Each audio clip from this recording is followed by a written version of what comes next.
warning device.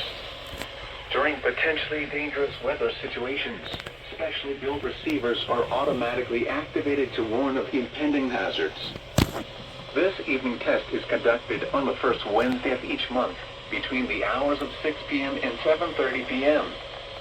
When there is a threat of, or existing severe weather, the test is postponed until the following Wednesday evening. Reception of this more noticeable at greater distances from the transmitter may occur even though you are using a good quality receiver in perfect working order.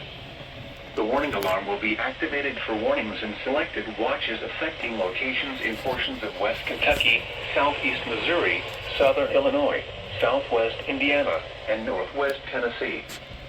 This concludes this Wednesday evening test of NWR Radio's warning device. We now return to our regular programming.